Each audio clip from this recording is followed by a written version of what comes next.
Fala aí, galera, beleza? Primeiramente, eu quero parabenizar você por ter clicado aqui nesse vídeo. Isso é sinal que você está querendo melhorar de vida através dos concursos públicos. Se você caiu de paraquedas aqui no meu vídeo e não me conhece, meu nome é Alexandre Soares e toda semana eu estou disponibilizando conteúdos gratuitos para vocês sobre concurso público. E hoje nós estamos aqui com a presença de um deputado super atuante, né, nos mundos dos concursos aqui na Assembleia Legislativa do Estado do Rio de Janeiro, deputado estadual Rodrigo Amorim. Seja muito bem-vindo, deputado. Olha, em primeiro lugar, eu quero te agradecer, cumprimentar a todos que estão nos assistindo. E é importante esse canal, essa ferramenta de interlocução de um tema tão importante para o Rio de Janeiro, que é o concurso público. Então, em primeiro lugar, antes de mais nada, agradecer não só a confiança, mas, sobretudo, a possibilidade de falar de um assunto tão instigante e, como eu disse, fundamental para o desenvolvimento do nosso Rio. Beleza. Então, a gente vai, né, fazer algumas perguntinhas aqui para o deputado em relação ao assunto. E a primeira pergunta é, deputado, o mundo dos concursos ele ficou sabendo sobre uma comissão chamada Comissão do Concurso Público na LERJ, onde o senhor vai presidir ou já está presidindo. Quais são as expectativas dessa comissão e qual é a função dessa comissão? Antes de mais nada, eu queria te pedir a tua autorização, Alexandre, para falar um pouco do porquê trabalhar essa temática do concurso público. Na verdade, em 2016, eu fui candidato a vice-prefeito do Rio de Janeiro, ao lado do Flávio Bolsonaro, e, na sequência, nós tínhamos pela frente uma eleição, a eleição de 2018, que foi uma eleição extremamente exitosa. A gente ganhou a eleição, foi aquele momento de ruptura ali, de mudança na história do Brasil, de paradigma, e eu iniciei o mandato aqui na Assembleia Legislativa, tive a honra de ter sido o deputado mais votado do Estado, mais votado aqui da cidade do Rio de Janeiro, e comecei o mandato, obviamente, respeitando as pautas que nos levaram à vitória em 2018. Dentre elas, os valores, no meu ponto de vista ideológico, do meu campo ideológico, que são os valores conservadores, defesa das forças de segurança pública, combate à criminalidade, restauração da ordem. E, dentre essas pautas, eu acabava falando transversalmente sobre concurso público. Até então, você que me acompanha, que acompanha as minhas redes sociais, o meu mandato, a Patrícia, que é advogada aqui no meu gabinete, ela é servidora pública do Estado hoje, porque havia feito o concurso anterior de papiloscopista da Polícia Civil. E a Patrícia vivia um drama similar aos milhares de candidatos concursados, aprovados, que estão aguardando efetivamente um chamamento para o seu concurso, que era o drama do concurso caducar, o concurso perder a validade e, efetivamente, aquela pessoa não poder ser chamada. Então, literalmente, eu costumo brincar dizendo que a gente legislou em causa própria. Era um drama que a gente estava vivendo aqui com a Patrícia e isso motivou que o meu mandato apresentasse uma lei logo na primeira semana de mandato, e essa lei foi aprovada em tempo recorde na Assembleia Legislativa, por unanimidade, que foi justamente a lei que suspende a validade do concurso público. Esse foi o maior ganho do concurso público nos últimos tempos aqui no Rio de Janeiro, porque foi uma tábua de salvação, uma boia num oceano cheio de náufragos. Então, aquelas pessoas que aguardavam o concurso e corriam o risco do concurso caducar e não serem chamadas, passaram a ter um respaldo, uma alternativa jurídica para se abraçar. Então, isso deflagrou, iniciou toda a minha trajetória em defesa do concurso público. Isso foi uma lei que ela suspende a validade do concurso enquanto perdurar essa situação de calamidade financeira que o Rio de Janeiro vive, sobretudo com o programa de recuperação financeira do Rio, que, dentre outras medidas, impede o acréscimo de pessoal, de gastos, de despesas com o pessoal. Consequentemente, na cabeça do gestor, do chefe do Poder Executivo, inviabilizando o chamamento de novos concursados. Então, iniciou aí essa nossa caminhada, essa nossa trajetória em prol, em defesa dos concursos. A partir daí, nesses 2 anos de mandato, a gente teve muitos êxitos. Os próprios papiloscopistas da Polícia Civil, oficiais de cartório, na segurança pública, o concurso da Polícia Militar, que a gente chamou mais de 1.000 pessoas no ano passado, e agora vai chamar mais 700 pessoas, além dos concursos de oficial de justiça, analista do Tribunal de Justiça, que também se valeu da lei, o Tribunal de Justiça se valeu dessa lei para poder chamar os oficiais de cartório, os analistas judiciários, além de outras categorias, enfermeiros, técnicos de enfermagem do Hospital da UERJ, do Pedro Ernesto, e outras tantas carreiras que acabaram vindo, ou então, ainda que não tivessem sido efetivamente chamadas, como essas que eu narrei, acabaram entusiasmando, empolgando, servindo como um gás para essa turma, dezenas e dezenas de comissões de concursos para poderem brigar por seu efetivo direito. Lembrando que eu defendo o chamamento do concurso público por meritocracia. Você dedicou a tua vida, Alexandre, a estudar, abriu mão de momentos com a sua família, abriu mão do seu lazer, abriu mão, muitas vezes, de um outro emprego na iniciativa privada, em prol de se dedicar a fazer um concurso público. Então, aqui fica todo o meu aval. Eu sou advogado, meus pais já falecidos, mas ambos eram professores universitários. Eu venho de um meio vinculado, ligado à cultura do concurso público. Eu mesmo me preparava, antes de ingressar na vida pública, para o concurso da Magistratura Federal do Trabalho. Eu fui aluno da Escola de Magistratura do Tribunal Regional do Trabalho da Primeira Região e estava ali me preparando para um concurso público. Acabei me tornando procurador do município de Niterói e aí iniciei na vida pública, me tornei secretário na Baixada Fluminense e terminei ao ano de 2016 como candidato a vice-prefeito do Rio e, consequentemente, me elegi deputado estadual. Então, interrompi essa minha trajetória de dedicação ao concurso. Mas o meu irmão, eleito agora recentemente vereador na cidade do Rio de Janeiro, Rogério Amorim, ele é médico, neurocirurgião, concursado, professor universitário. Ele trabalha 20 anos no SUS, com concurso público, sempre concurso público. Então, a minha família tem a trajetória de dedicação, valorização e agora uma luta minha incansável em prol do concurso público.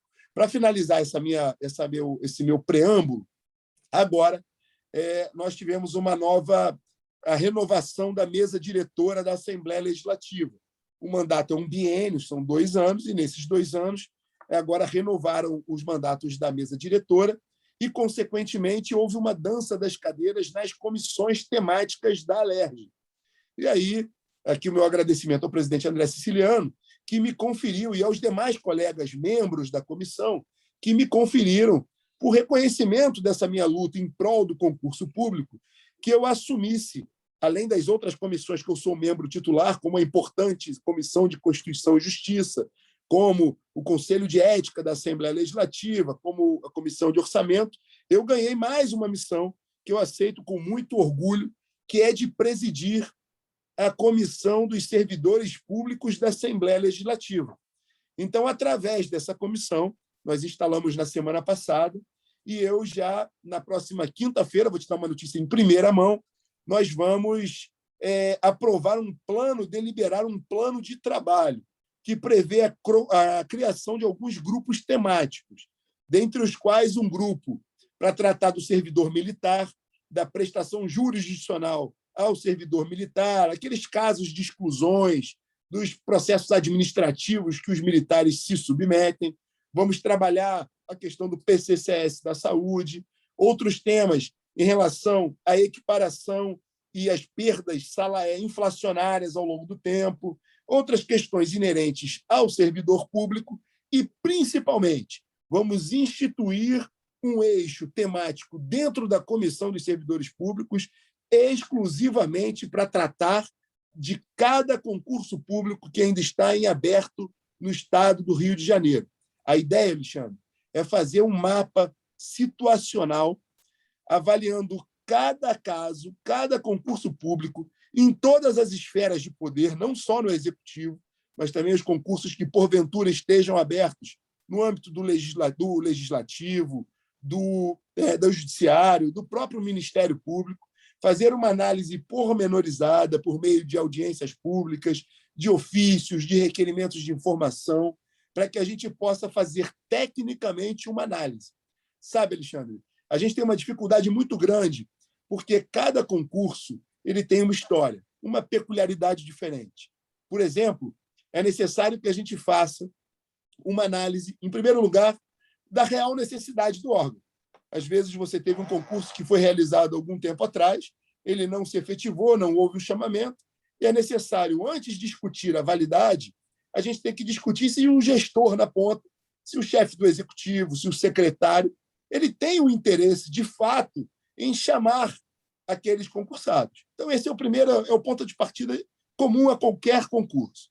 Depois, a gente precisa entrar nos pormenores do concurso, fazer uma análise das vacâncias, se existe vacância para aquela carreira. Depois é necessário fazer uma avaliação financeira, saber se o Caixa do Rio de Janeiro, se o erário público, na atual conjuntura, comporta o ingresso daqueles servidores para dentro da carreira. Se tem, falando português claro, se tem dinheiro para pagar a conta.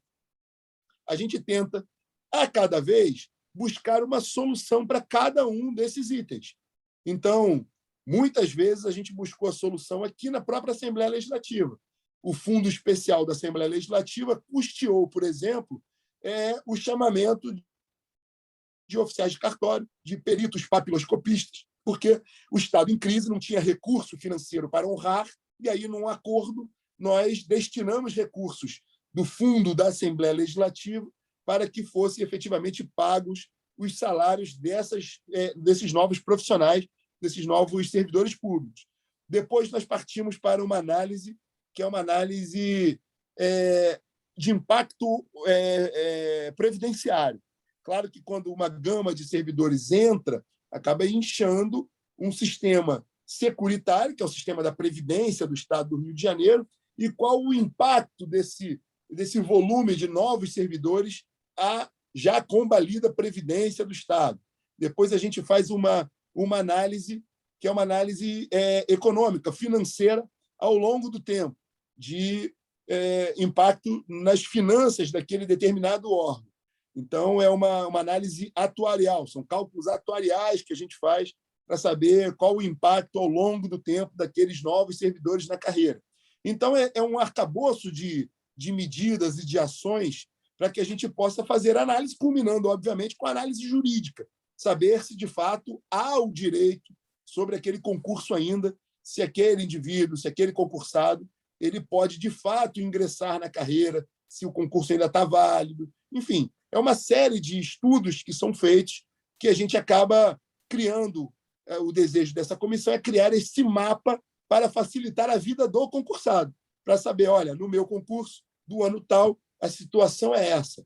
A batalha que a gente tem que enfrentar perante o Executivo, a PGE, que até bem pouco tempo atrás era inimiga dos concursos públicos. Agora, felizmente, aqui fica o meu abraço ao Procurador-Geral do Estado, que, depois de muito esforço, muito nos ouvir, logo que assume o seu mandato, o seu comando da PGE, ele acaba mudando o entendimento, que foi uma grande vitória para o concursado, que agora é a PGE entender que o concurso efetivamente está suspenso no Estado do Rio de Janeiro e de modo que seja uma segurança jurídica para todos aqueles que nos ouvem e que aguardam ansiosamente serem chamados para uma carreira de servir, de abnegação, que é servir a população fluminense. Pessoal, vocês perceberam tamanha importância da população eleger um parlamentar que luta, né, bastante a favor dessa temática super importante, que é reforçar, né, os recursos humanos dos órgãos, não só do Poder Executivo. Vocês perceberam que, inclusive, até o TJ, né, bebeu da água da lei de iniciativa do deputado, que conseguiu ali sensibilizar os companheiros dele ali na Alerj, né, e votar, e sensibilizar também o chefe do Poder Executivo na oportunidade de sancionar essa referida lei. Então, é muito importante a gente ter um parlamentar atuando, né, abraçando essa causa do serviço público, porque todo mundo ganha, não é só as pessoas que estão estudando para concurso público, porque quando você tem, né, órgãos com pessoas altamente capacitadas, né, a consequência é que todo cidadão fluminense irá receber um serviço público tempestivamente e de qualidade. Né? Então, esse filtro que o concurso público ele faz é muito importante, né? E, né, que a gente sabe, né, a regra do jogo, né, segundo a Constituição, né, para você adentrar dentro da administração pública é via concurso público. Essa é a regra. Então, quando você tem um parlamentar, né, que luta, que briga em relação a essa temática, nossa, é fenomenal, né? Aí você pega ali o poder executivo, pega o poder judiciário, poder legislativo, você pega os órgãos de controle que também podem se beneficiar, tanto Tribunal de Contas, Ministério Público. Então, assim, foi uma vitória, né? Um marco muito grande, né? Para a administração pública, essa lei que o deputado acabou de citar, que todo mundo comemorou bastante, vai ser um legado aí que, né, o esforço, né, que a galera da Alerj ali, né, começando pelo deputado Rodrigo Amorim, conseguiu tocar. E essa comissão agora, né, que muitas pessoas me enviaram e-mail perguntando, pô, Alexandre, o que significa essa comissão e tal? Eu falei, bem, eu vou entrar em contato com o deputado para ver se eu consigo trazer ele aqui para ele explicar. Ele acabou de explicar também a importância de ter, né, uma comissão formada dentro do nosso poder legislativo aqui estadual só para cuidar dessa temática, né? E, assim, o resultado, a gente não tem dúvida que vai ser o cidadão recebendo as políticas públicas, recebendo o serviço público com maior qualidade e tempestivamente.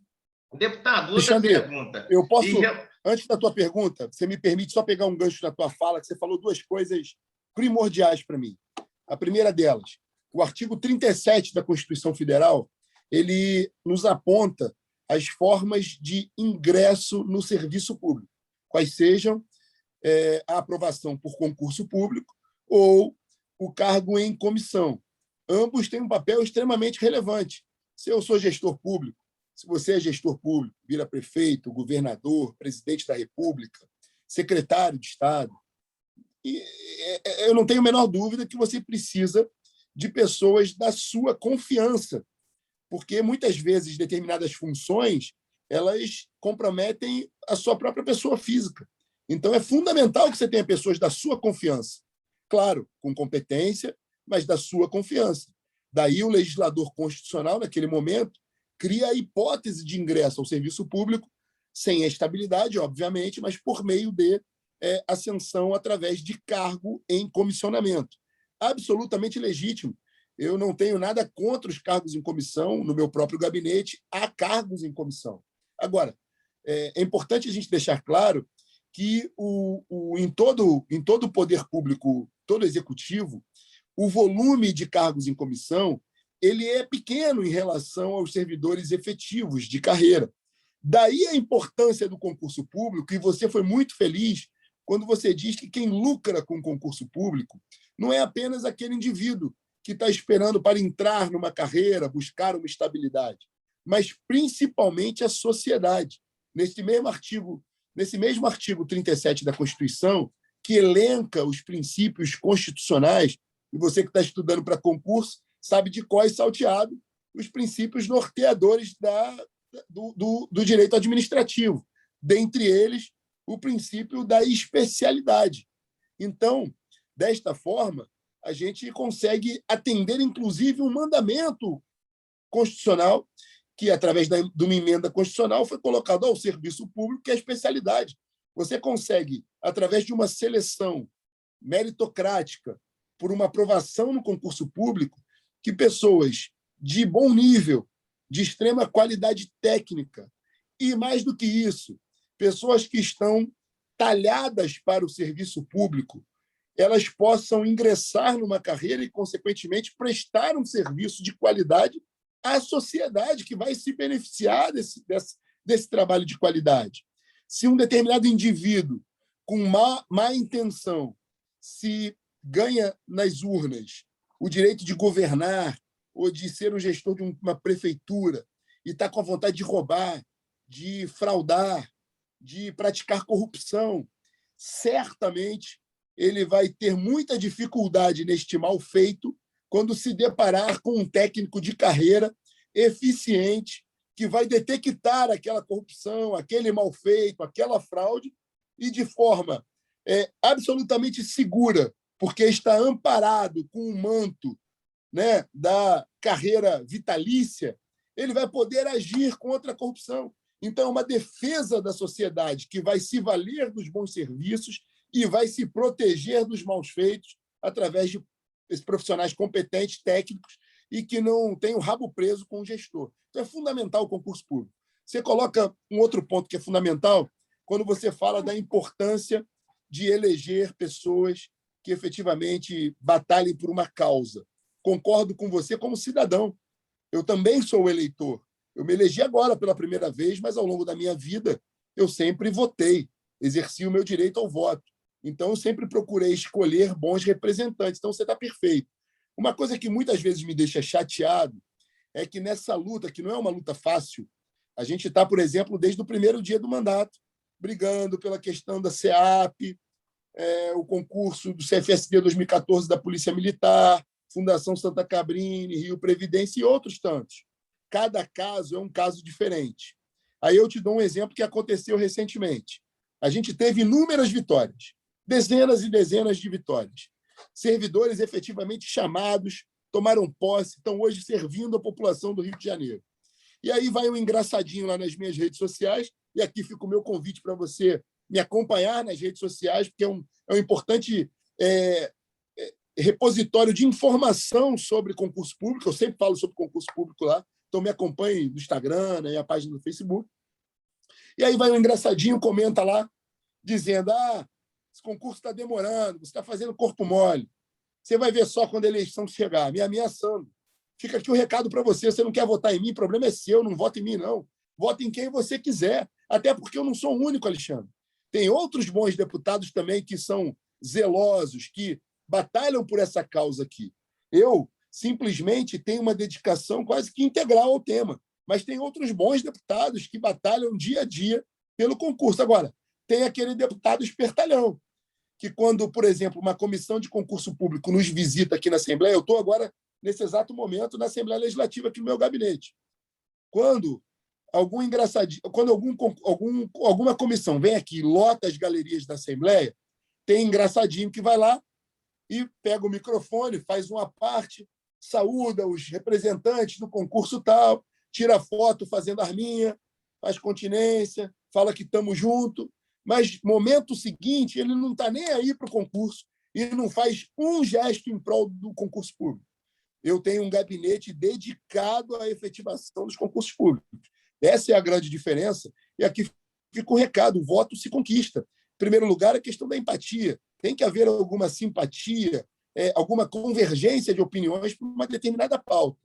E depois, você, cidadão de bem, você vai entender se aquele determinado deputado ou deputada, se ele efetivamente está agindo. E aí o voto é uma questão de confiança e uma consequência. Claro que todos nós que estamos no mandato, a gente trabalha diariamente tentando conquistar a confiança e, consequentemente, o voto das pessoas. Agora, nenhuma das ações que eu faço em prol do concurso público é definitivamente em busca de votos. Eu pedi para separar aqui, porque estou com você, Alexandre. E, olha, esse aqui é o volume de ações, requerimentos de informação, ofícios que a gente tem dedicado aqui no mandato simplesmente para a questão do concurso público. Então, é um trabalho técnico, de muita pesquisa, de horas e horas e horas de debates, de reuniões, de audiências públicas, para que a gente possa, enfim, resolver não só o problema da vida individual das pessoas, mas, sobretudo, uma questão crucial para a nossa sociedade. Então, me desculpe me alongar aí nesse parênteses, mas você tocou em dois assuntos que são de fundamental importância. Pessoal, para dar legitimidade para o que o deputado acabou de falar para a gente aqui, eu vou disponibilizar debaixo do vídeo aqui as redes sociais do deputado para vocês terem a noção do que realmente ele está vindo falando até agora aí, né? Que vocês que já participam aí de grupos de WhatsApp em relação ao concurso público, vocês que participam de redes sociais em relação ao concurso público, nem precisa falar, porque realmente o deputado Rodrigo Amorim, ele é um camarada muito, mas muito atuante mesmo em relação a essa temática, e também ele pega também nas outras temáticas, né? Mas como aqui o canal é para falar sobre concurso público, eu vou me limitar só a falar sobre concurso público, mas em relação às outras temáticas também, ele está sempre lutando, ele está sempre batalhando, então vou disponibilizar aqui para dar mais legitimidade ainda para o que o Obrigado, obrigado. deputado está falando aí. Foi por isso que eu fiz questão de trazer ele Eu vou aqui fazer o para o mesmo, nosso tá? canal. Eu vou disponibilizar nas minhas redes também, nas minhas páginas, obviamente o link aqui para o nosso bate-papo, e também fazer menção aí ao teu trabalho, que é um trabalho de fundamental importância. Você é um cara reconhecido no meio do concurso público pelo brilhante trabalho que você faz aí de estímulo, apoio, divulgação e discussão de um tema relevante, porque assim como eu, você não tem caneta, tinta na caneta. Minha caneta é sem tinta. Eu não posso, se dependesse de mim, eu te digo que se tivesse à frente do executivo, eu teria a coragem suficiente para resolver muito problema de concurso público na canetada. Mas, infelizmente, eu não estou no executivo, não posso resolver essas questões, compreendo as limitações jurídicas, as limitações orçamentárias, mas o que eu tenho, Alexandre, assim como você também, é voz. Eu sou chato. Então, não tem um dia aqui na Assembleia Legislativa que eu não utilize a tribuna, que eu não faça uma intervenção à parte para trazer à tona o tema do concurso público. Então, muitas vezes as pessoas se chateiam, mas está demorando, não tem efetividade. Agora, te mostrei aqui, eu não deixo o assunto dormir nenhum minuto. Tem problemas que são difíceis, que são mais complexos, que dependem de muito mais engrenagens para poder a gente chegar a um desfecho bom. Eu dou um exemplo, por exemplo, o pessoal que nos ouve aí, do CFSD 2014, as questões de história. Um problema crônico, gravíssimo, uma empresa pilantra que, nitidamente, pelo nível das questões, aquilo ali tem caroço nesse angu, como se fala, tem alguém se dando bem nessa história, aquilo ali está nítido, está claro. Eu tentei fazer e estou tentando inúmeros requerimentos, pedidos de informação, apresentei uma medida legislativa aqui decretando a inidoneidade dessa empresa para que ela nunca mais volte a fazer isso no Rio de Janeiro, mas é algo complexo, que não depende simplesmente de uma canetada. A gente tem trabalhado, mas é algo que vai impactar na classificação daqueles que já estão hoje funcionando de farda. Então, é todo um aparato no entorno, por exemplo, para que a gente possa, enfim, resolver as questões de história, que não é tão simples quanto, às vezes, um concurso que só está aguardando uma decisão, uma publicação. Mas o que eu quero dizer é o seguinte, eu não desisti de nenhum concurso. Eu tenho feito diante das ferramentas que tenho em mãos. Aqui está o exemplo. Essa semana eu reforcei todos os ofícios, todos os requerimentos para todos os concursos que ainda estão em aberto. Então, as questões de história não são diferentes, e é uma que eu fui lá batalhar, mas cada caso é um caso. Às vezes, um com mais complexidade, outros com menos. A gente tem o CEAP, concurso aberto em 2003, 2006 e 2012. A irresponsabilidade do gestor público permitiu que ele chamasse um novo concurso, e todo mundo sabe que a indústria do concurso é uma indústria milionária. O irresponsável do administrador público à época chamou um concurso, convocou um novo concurso sem finalizar o outro, o que gerou uma quantidade expressiva de ações judiciais, judicialização, que gerou um problema gravíssimo, e a gente está conseguindo agora desatar esse nó e conseguir caminhar para efetivamente resolver as pessoas que estão aguardando desde 2003 serem chamadas para uma carreira tão fundamental para o Rio de Janeiro, que é a nossa Polícia Penal. E quase aconteceu com o Rio Previdência, né, deputada? Porque tem um concurso aberto aí e já estavam anunciando um outro concurso em cima desse. E, assim, o princípio da economicidade é claro, né? Pô, se você já tem um concurso já fechadinho, basta você chamar o próximo da fila. Para que você vai contratar uma nova empresa? Você vai movimentar toda a máquina pública ali, os servidores que poderiam estar executando outro tipo de trabalho, né, prestando outro tipo de serviço para a sociedade, para, né, gastar energia nesse novo projeto, se você já está com tudo redondinho ali, e é caro. Para contratar uma empresa hoje, para você fazer um concurso aí para 100 pessoas, 200 pessoas, é muito caro. Eu estava vendo aí o concurso oficial da PM, se não me engano, FGV, acho que 30 vagas, R$ 300 mil, pô. É dinheiro pra cacete. Aí, então, assim, se você já tem um concurso Alexandre, igual esse do Rio Previdência, né? Quase que aconteceu isso aí com o Rio olha, Previdência, né? falando no Rio Previdência, foi um gesto nosso ali de frear esse concurso do Rio Previdência. Não vamos permitir que concursos aconteçam no Rio de Janeiro enquanto estiverem outros em aberto. Isso é uma covardia com as pessoas. Além disso, nessa questão específica do Rio Previdência, a gente tem concursados aprovados para serem chamados. Existe um projeto de lei de minha autoria, estava em pauta na semana passada ou retrasada, saiu de pauta, a gente tem discutido muitos temas relacionados ao Covid, enfrentamento do Covid, as sessões têm se alongado muito, a gente está à mercê desses feriados, não feriados, o horário da Assembleia está atípico, a gente está vivendo, obviamente, momentos atípicos, de muita dor por conta da pandemia. Mas, por conta disso, dessa confusão, o meu projeto acabou saindo de pauta. Já há um requerimento meu sobre a mesa para que esse projeto venha à pauta novamente e a gente possa, assim como fizemos com outras categorias, um projeto de lei autorizativo para que o governador do estado possa chamar, convocar e dar posse àqueles concursados do Rio Previdência. Agora, você fala em outra questão fundamental, Alexandre. O concurso público ele é financeiramente interessante para muita gente. Quanto não se paga hoje para a inscrição de um concurso público? Nessa crise, nesse desemprego, uma casa de 2 dígitos no Rio de Janeiro, percentuais, o concurso público acaba sendo uma alternativa de emprego, não uma alternativa de carreira. Muita gente busca uma fuga no concurso público por conta da estabilidade. Mas servidor público, ele tem a estabilidade, sim, mérito dele, mas não é o céu, não. Os salários não são lá essas coisas, a responsabilidade é muito grande, demora-se muito tempo para poder fazer as equiparações, as atualizações salariais. Então, a vida do servidor público não é simplesmente um mar de rosas, não.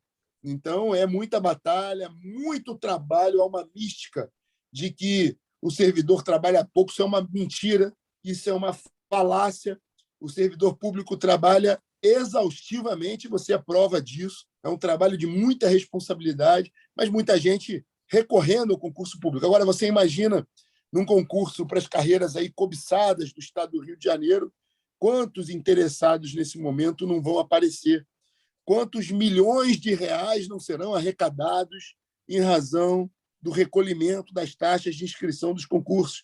Então, é uma indústria lucrativa e que interessa para o bem e para o mal a muita gente. Mas uma coisa que eu digo, eu não tenho rabo preso com ninguém. Eu vou botar o dedo na ferida e vou abrir a caixa preta do concurso público. A gente precisa pensar, por exemplo, Alexandre, que nós, no Rio de Janeiro, temos uma ferramenta, uma instituição primorosa, que é a antiga Fundação FESP, o CEPERD. É a fundação responsável pela capacitação do servidor público, que está lá agonizando sem orçamento.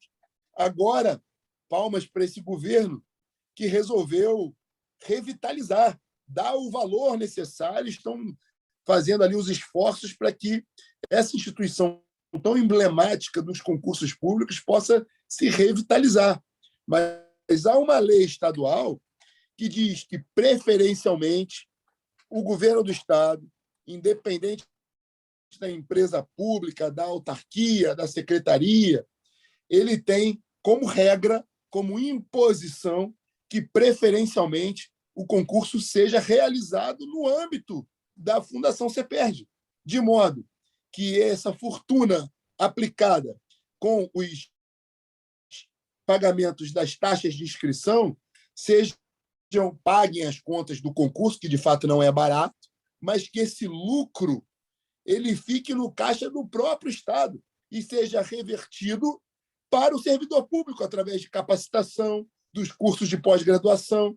Eu não vejo sentido, isso acontece muito, inclusive no meio militar no Rio de Janeiro, eu não vejo sentido se pagar à iniciativa privada rios de dinheiro para capacitar e dar curso de especialização para servidor público, quando nós temos um patrimônio daqueles à nossa disposição, sem custo para o Estado, e com profissionais, com professores que são servidores públicos estaduais e que teriam o grande prazer, até de graça, de capacitar outros servidores. Você, por exemplo, é um cara que eu boto a minha mão no fogo. Eu tenho certeza absoluta que você, que já faz esse trabalho na rede social, na internet, em prol do concurso público, que você dedicaria parte do seu tempo a ir até gratuitamente lá passar um pouco do seu conhecimento e ministrar o seu conhecimento para os demais servidores do Estado. Então, é um patrimônio nosso. O que a gente precisa fazer, e eu pretendo fazer como legado desta comissão de servidores públicos, é, em primeiro lugar, que a gente possa estabelecer no Rio de Janeiro um estatuto do concurso público. Todo concurso público tem que respeitar aquela regra de validade, de critérios, de todos os detalhes ali contemplados, e ninguém pode fugir disso. Eu tenho convicção que esse Estatuto do Servidor Público vai ajudar e muito, não só o gestor, mas o concursando a ter mais segurança jurídica. Então, esse é um grande legado. O segundo grande legado é revitalizar, fortalecer um trabalho que já está sendo feito pelo governo do Estado, de trazer de novo o vigor da Fundação CEPERJ, da antiga FESP. Além disso, criar regras claras através desse estudo pormenorizado do que está acontecendo em cada concurso em aberto, com vistas a efetivamente chamar essas pessoas, e que a gente possa ter um mapa permanente, uma análise ali em tempo real das necessidades do gestor em termos de pessoal e aí, consequentemente, as expectativas para os próximos concursos, para que os candidatos possam já ir se preparando para os concursos que aí se apresentem. Pessoal, vocês estão percebendo a importância da representatividade de um político que, né, ele briga pela causa. Por exemplo, eu já não sabia dessas coisas que ele está acabando de falar aqui para mim. Né? Então, assim, eu recomendo que você jogue esse vídeo nos grupos de WhatsApp, né? Envia para o seu amigo, para a sua amiga, independente se ele tenta concurso público ou não, porque ele vai ser beneficiado por esse trabalho. Então, assim, eu sei que você deve estar falando assim, pô, política é complicado e tal.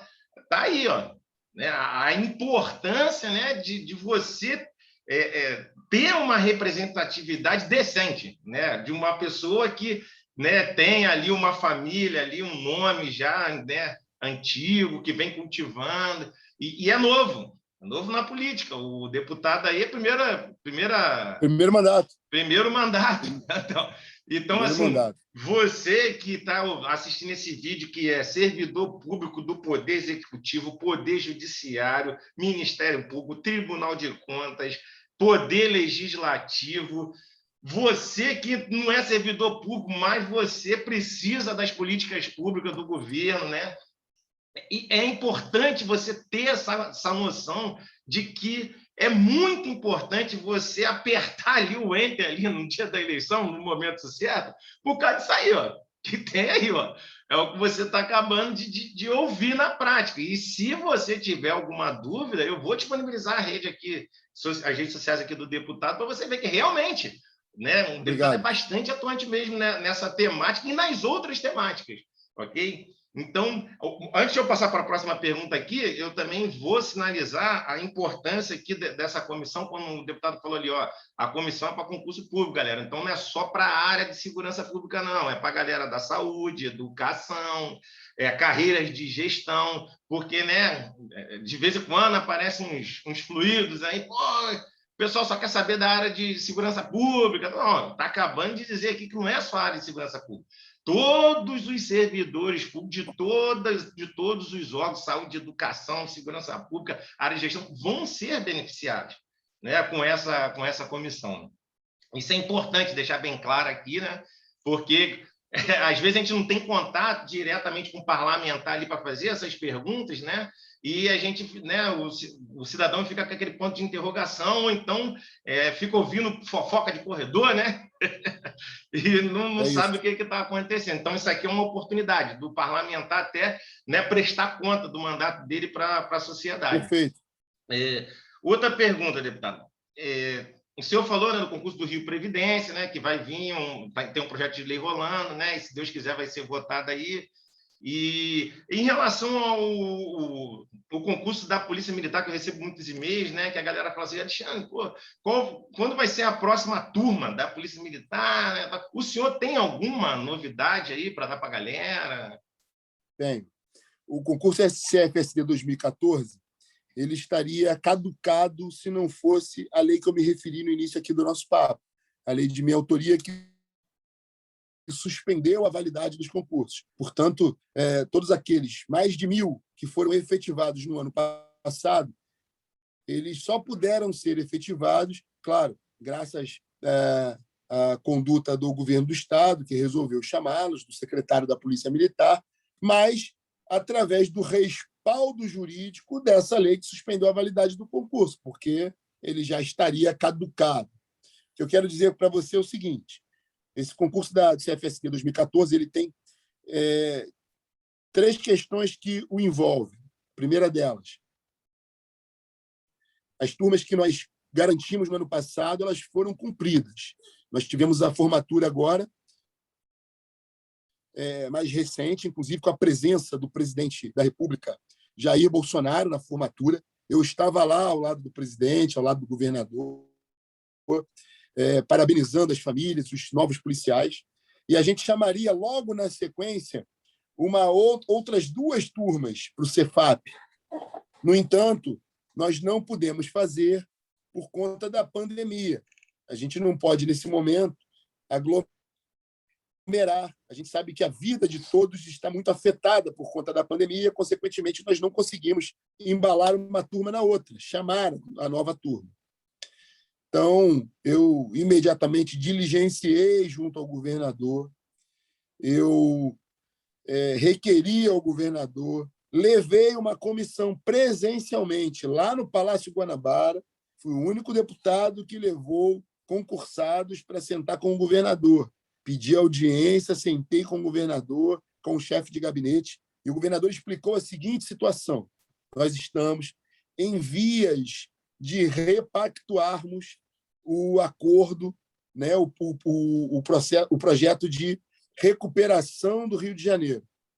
Então, a gente está sob a vigência de um plano de recuperação firmado com o governo federal, no âmbito da legislação federal, e agora essa repactuação financeira, essa recuperação financeira, ela precisa ser renovada. Isso acontecerá agora, nesse mês corrente, no mês de abril.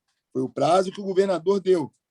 Vocês percebem claramente, todos nós, que toda semana alguém da Fazenda, alguém do Planejamento, o próprio governador do Estado, a Casa Civil, tem ido a Brasília semanalmente dialogar lá com as autoridades federais da Fazenda Nacional, justamente para acertar os detalhes desse processo de recuperação financeira do Rio. No início do ano, o Rio de Janeiro passou informações para o Ministério em Brasília sobre gastos, despesas, todo o planejamento do Rio de Janeiro, se nós cumprimos o dever de casa, de fechar as torneiras, de economizar, quanto está gastando com custeio, quanto está gastando com pessoal, enfim. O que não pode é, uma vez que a gente tenha dado subsídios ao governo federal para esse importante processo de repactuação financeira, lembrando que até bem pouco tempo atrás, em gestões anteriores, o Rio de Janeiro ficou sem pagar servidor, ficou sem pagar policial. A gente não quer isso de novo. Eu presidi a comissão do orçamento no ano passado, O Rio de Janeiro vive uma crise muito séria, agravada pela pandemia, com a perda de arrecadação, com a baixa receita do Rio de Janeiro, com os gastos em demasia, por conta da saúde, que a gente teve que amplificar os gastos da saúde. O Rio de Janeiro vive uma queda muito drástica, paralisação de setores produtivos. Então, a nossa crise se agravou. O momento é muito delicado. Não adianta a gente ter dado uma informação sobre quantitativo de pessoal efetivo e, de uma certa forma, burlar essa informação que o próprio Rio de Janeiro deu antes de repactuar, além de ser ilegal, seria um golpe baixo do Rio de Janeiro com o governo federal, informar um número e, logo após, chamar outros concursados, outras pessoas para ingresso nas carreiras. Então, é fundamental, até por uma exigência da lei, aguardar a repactuação. Isso deve acontecer agora nesse mês de abril. Tem prazo para isso. Então, o governador se comprometeu que, tão logo repactuasse, faria o chamamento. Além, é claro, que a gente está adstrito ali sobre as regras sanitárias. Tivemos um feriado agora, tivemos algumas regras que estão em ebulição, essa discussão de paralisa, não paralisa. Então, no mês que vem, se tudo estiver ok, se a gente tiver condições de receber pessoas dentro do Cefap e aglomerar, e se a gente já tiver repactuado, os concursados serão chamados. Eu não durmo no ponto, não. Na sexta-feira, minha última agenda, quase à noite, já era escuro, já estava tarde da noite, eu saí do QG da Polícia Militar com o secretário de Estado, Coronel Rogério Figueiredo, que me afirmou, eu falo aqui publicamente, é interesse da corporação convocar. Nós vamos chamar logo 700 pessoas, de pronto, no mínimo. Vamos completar 2 turmas do Cefap, porque você também não pode fazer pinga-pinga. Você não adianta usar toda a estrutura imobilizada do Cefap para formar 100 pessoas, 80 pessoas. É um curso caro, é um curso técnico. Tem ali tiro, tem aula, tem treinamento, tem equipamento envolvido. Então, tem todo um aparato para formar o policial militar.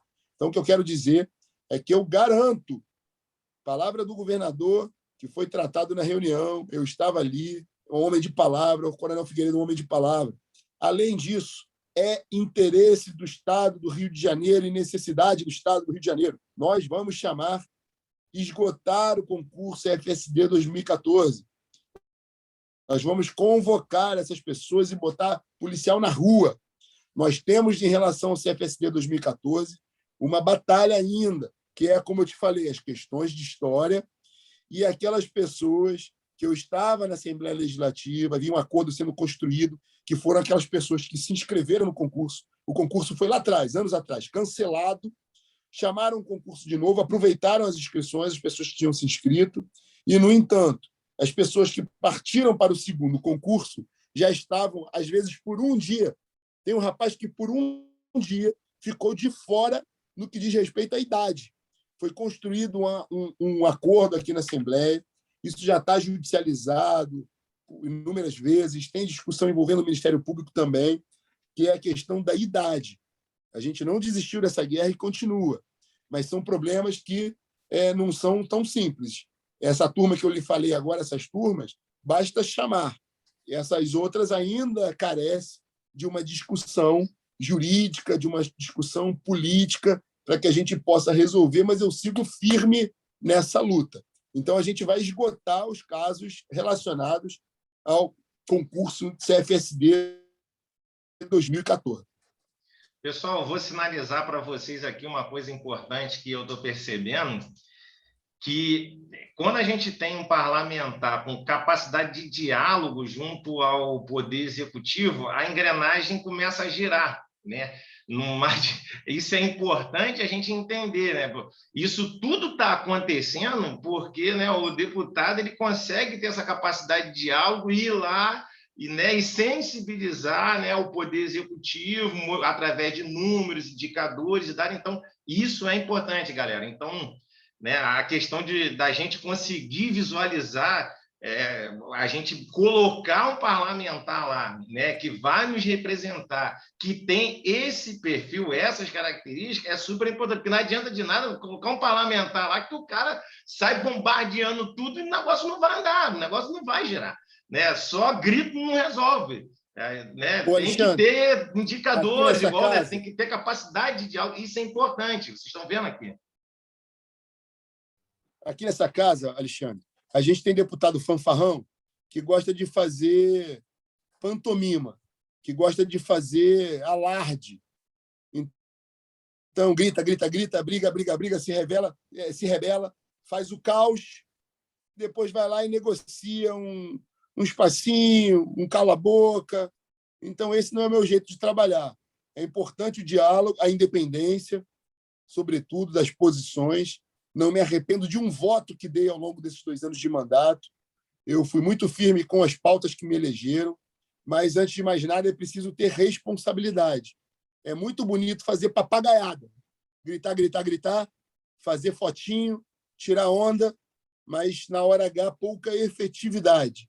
Então, o meu voto não tem preço, não tem condicionante para ele.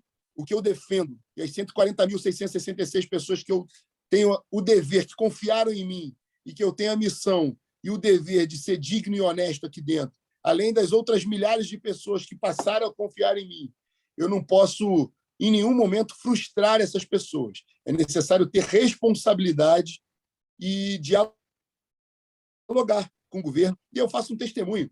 O governo tem sido muito aberto ao diálogo e tem, sim, a vontade, porque é necessidade.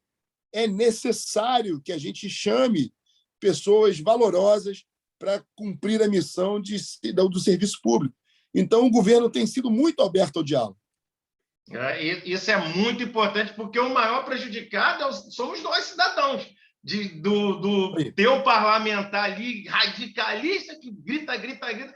Não vai adiantar, a coisa não vai andar. É a mesma coisa, eu penso da seguinte forma, né? O legislativo com o poder judiciário é como se fosse um casamento. Imagina ter um casamento onde uma das partes ali quer resolver tudo no grito. A outra parte simplesmente vai falar, não vai andar. A gente vai Ó, abrir, vai ter um divórcio aqui. O negócio não vai Alexandre, andar. a teoria da tripartição dos poderes aí de Montesquieu é muito sábia. Na verdade, é o processo de freios, né? e pesos e freios, porque você consegue equilibrar um poder, um fiscalizando, controlando. É uma engrenagem muito bem feita. De um poder depende do outro, são harmônicos, independentes, mas interagem. Então, é fundamental essa interação do legislativo com o executivo. Tem determinadas decisões que o executivo faz que precisa do aval do legislativo. O legislativo, por sua vez, fiscaliza o executivo. O executivo tem a caneta para tomar e a competência originária para tomar certas medidas. Então, é essa conjunção dos poderes, essa harmonia que faz com que a gente consiga viver, com que a gente consiga fazer a administração pública andar e, sobretudo, resolver diplomaticamente, harmoniosamente os nossos problemas e os nossos anseios.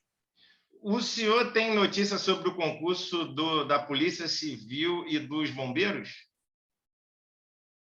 Olha, o concurso dos bombeiros, a gente conseguiu algumas vitórias ao longo desses 2 anos.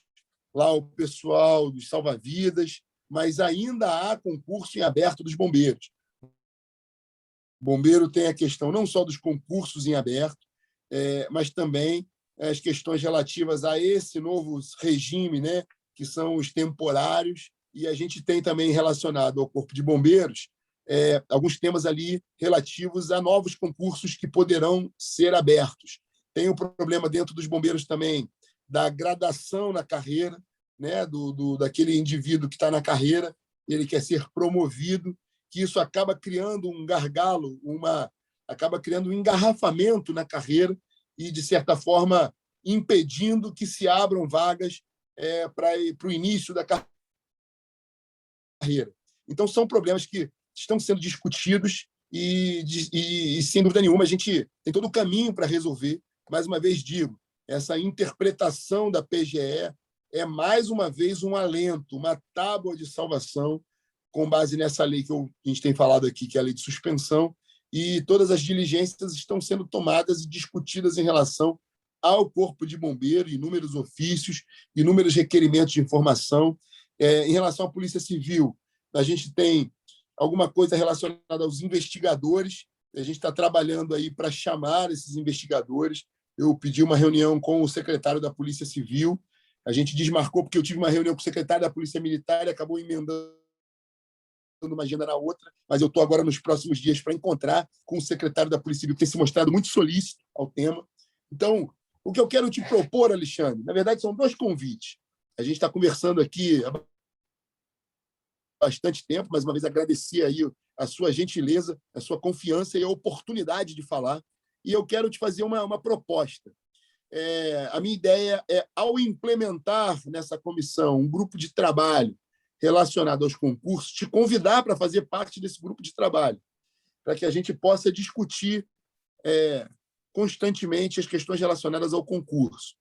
A segunda proposta minha é que a gente possa fazer, ou neste formato aqui de bate-papo, nós dois, ou uma live temática, para a gente esgotar ali todos os pormenores que eu acabei não falando, porque são peculiaridades. Para a gente falar do concurso da SEAP, falar do concurso da Polícia Civil, falar quais são as expectativas, quais são as medidas que a gente está aguardando, o que a gente já fez, quais são as tendências.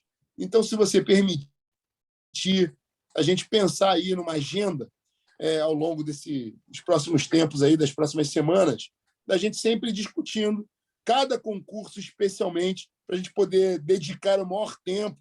E aí eu trazer algum material aqui para você também, para te apresentar, a gente botar disponível das últimas ações, dos últimos ofícios, das últimas respostas, quais são as medidas que a gente está esperando. Em relação ao SEAP, por exemplo, houve um grande avanço. Quero deixar aqui registrado o meu carinho, o meu respeito por esse grande servidor público, que é o secretário de Estado de Administração Penitenciária da SEAP, o advogado Dr. Rafael Montenegro.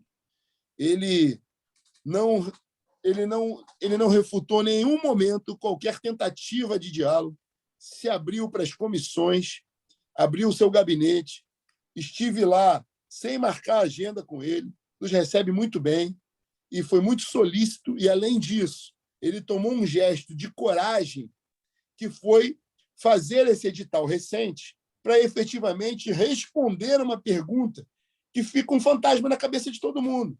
A vacância, a comissão de concursos tem um número, porque fica ali fazendo o estudo no Diário Oficial de quem saiu, quem entrou. A CEPLAG tem outro número, o órgão tem outro número. Então, fica uma desinformação, uma guerra cruzada de informações, e que ele, num gesto de muita coerência, a gente dialogando ali, chegamos nesse caminho que foi publicar um edital de manifestação de interesse. Aquele que está aprovado, que tem interesse em prosseguir na carreira, se manifestar formalmente.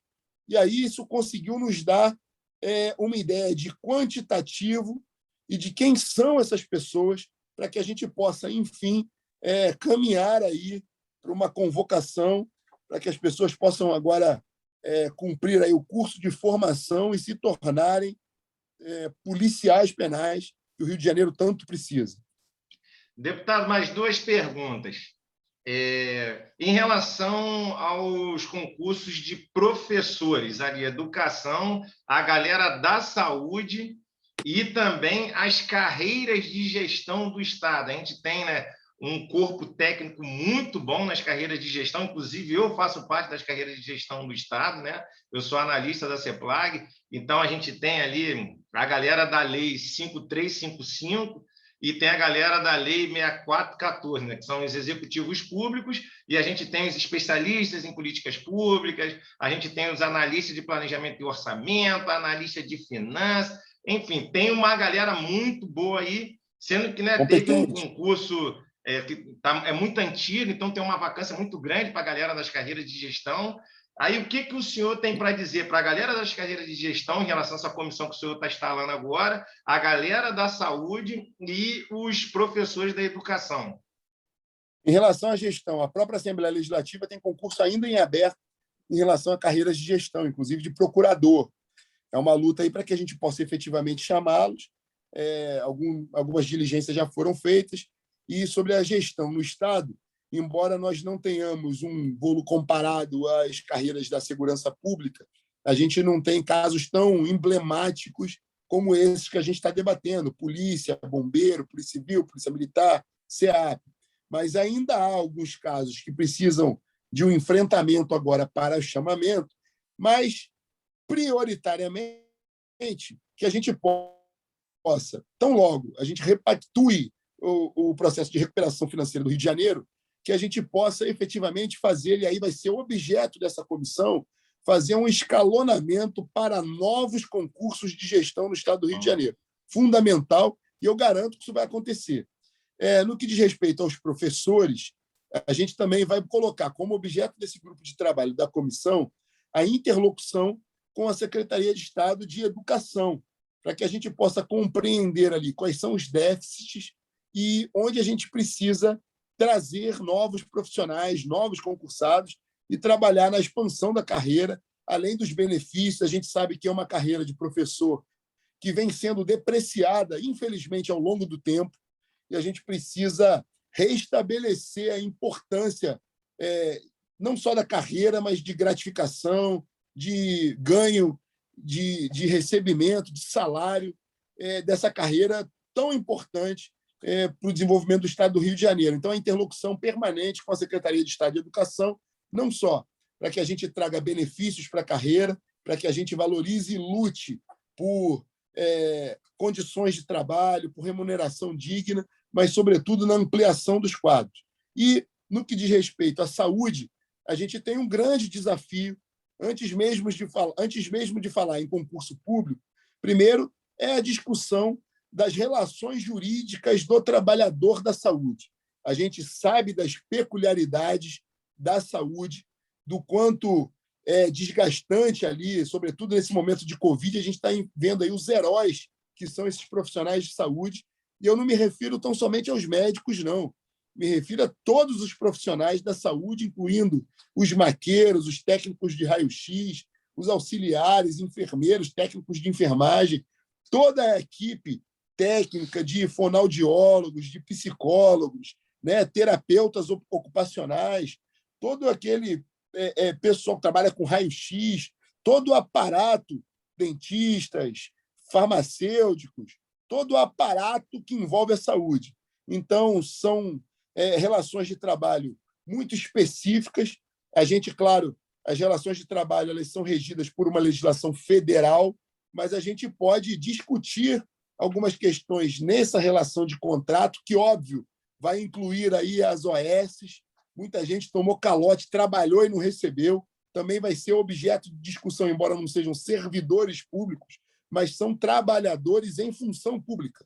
Então, merecem aqui a nossa atenção da Comissão de Servidores Públicos e rediscutir essa forma de pactuação jurídica entre profissionais, Estado e serviço de saúde. Além, é claro, da vinda aí de um novo concurso público para as suas diferentes carreiras, mas, principalmente, o tema mais instigante que a gente vai trabalhar agora na comissão, no que diz respeito à saúde, é o famoso PCCS, Plano de Cargos e Salários dos Servidores da Saúde, que é fundamental que a gente tire do papel, que a gente faça uma discussão ampla, que não deixe essa discussão ser contaminada pelo ingrediente ideológico, que muita gente aqui nessa casa tenta fazer, mas que a gente possa ter um olhar técnico, zeloso para as condições do serviço público e possa dar o que é de direito a esses profissionais tão importantes para o Rio de Janeiro, que são os profissionais da saúde. Antes de fazer a última pergunta aqui para o deputado, vou sinalizar mais uma vez que, se alguém ainda tem alguma dúvida e não ouviu no início do vídeo, a comissão lá presidida pelo deputado Rodrigo Amorim não é só para a segurança pública. Vai pegar a galera da saúde, servidor da saúde, educação, área de gestão, então é para cuidar de todas as carreiras, né, do serviço público. Isso é bastante importante eu frisar bem aqui, né, porque tem essa história, só briga pela segurança pública. Do executivo e dos demais poderes. Servidor público é servidor público, independente de ser do executivo. Ótimo, ótimo, interessante. E para fechar, deputado, tem uma guerra aí em relação à progressão e promoção, sobretudo das carreiras de gestão do Estado, né? Executivo público, especialista em políticas públicas, analista de planejamento e orçamento, analista de finanças, e tem também dentro lá da EPM também, né? Progressão e promoção. O senhor tem alguma notícia aí, né? Para dar para a galera aí? Essa é uma demanda antiga, não só dos servidores civis da gestão, mas também dos servidores militares, que têm uma carreira muito mais bem definida no que diz respeito às promoções, porque atendem às patentes, muito embora a gente encontre hoje numa Polícia Militar do Rio de Janeiro uma pirâmide esquisita. A gente tem pouco coronel full, pouco tenente-coronel, muito major, um pouco de capitão, pouquíssimos tenentes, subtenentes, muito sargento, mais ou menos cabo, poucos soldados. Então, é uma pirâmide assim, ó. É uma árvore de Natal, não é uma pirâmide. Então, claro que a gente precisa entrar nessa discussão das promoções, avanços na carreira, não só dos servidores militares, que têm toda essa demanda para ser atendida, e também dos servidores civis, principalmente os servidores de gestão, que podem progredir na sua carreira e, obviamente, isso vai implicar em maiores responsabilidades e também em maiores ganhos financeiros, que é legítimo, é justo.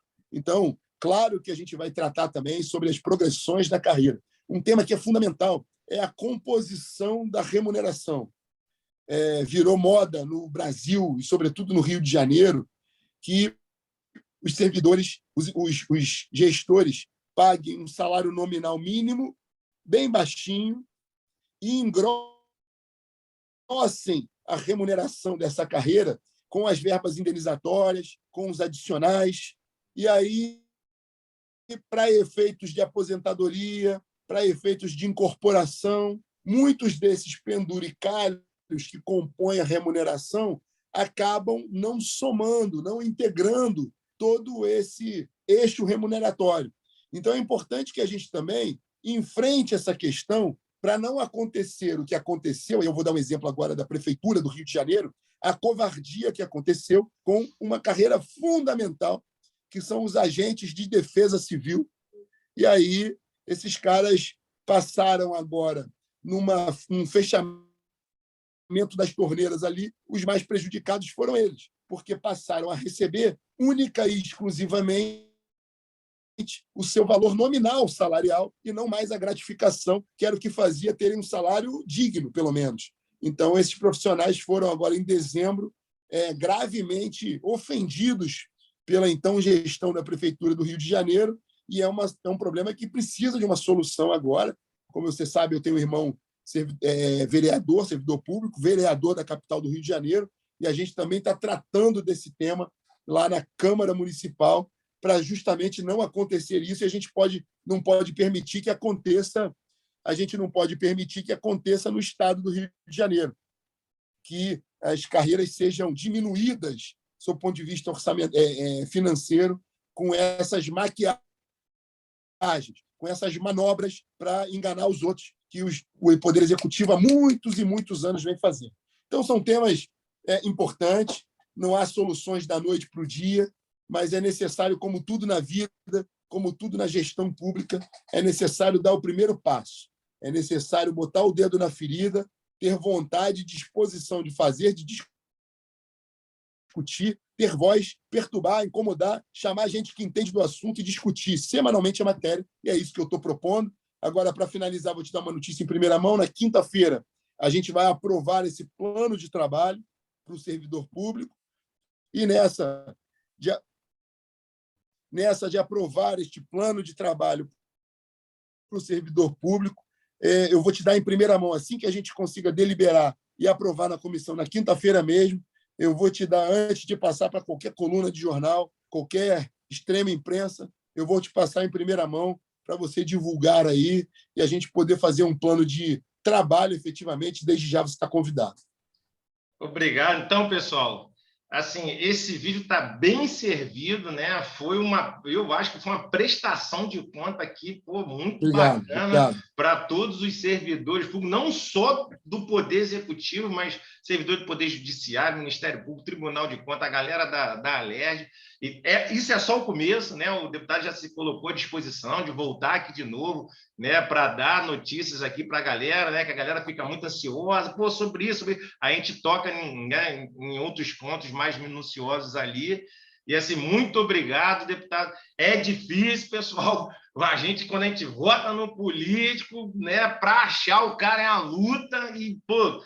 O deputado aqui veio no maior prazer, entendeu? Obrigado, falou para a galera aqui, entendeu? Cara super simples, entendeu? E isso é muito importante. Isso faz com que a gente ainda continue acreditando que tem gente sim, pô. Tem gente sim que é eleito e fica ali, né, batalhando, lutando, né, para prestar conta ali, né, para a galera que confiou o voto nele e tudo mais. Então, assim, pô, parabéns, ô deputado, por ter aceitado esse convite, ter vindo aqui. Não foi nada programado. O pessoal ele falou: oh, manda na lata aí, Alexandre. Eu até falei: pô, quer que eu fale antes das perguntas? Ele, não, pode falar aí, manda aí. Então, assim, é outro ponto que eu quero destacar, que isso é sinal que, pô, o camarada tá seguro e o camarada, né, ele tá fazendo, né? Que não é qualquer um que vai fazer isso aí, não. Manda aí. Obrigado. O que você vai falar primeiro, o que você não vai falar? E foi assim mesmo. Ele falou, pode falar aí. Obrigado pela confiança. Então, obrigado assim, é isso aí. Pelas tuas palavras. Uma honra estar contigo. Tamo junto, tá? Vamos programar aí as próximas para a gente falar concurso a concurso. Na quinta-feira fica aqui meu compromisso de te dar em primeira mão. Vou te ligar, te passar aí o que a gente aprovou, deliberou lá no plano de trabalho da comissão.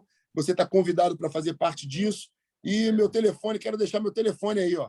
É o meu telefone pessoal, 999-83-1722. Pode falar comigo. Eu, obviamente, agora estou contigo aqui. Recebi uma dezena de mensagens. Às vezes eu posso demorar um pouco a responder, mas é o meu telefone pessoal, está aqui. Então, está aí o número 999-83-1722. Eu tenho um telefone também do mandato, mas esse é o meu pessoal, é o que toca na minha mão. Então, pode mandar mensagem que eu vou responder, vamos interagir. E estamos juntos. Muito obrigado pela disponibilidade, pela possibilidade de falar aqui para você. E parabéns por esse brilhante trabalho que você está fazendo, falando de um tema fundamental para a gente. Obrigado. Alô, deputado. Um abraço. Tamo junto.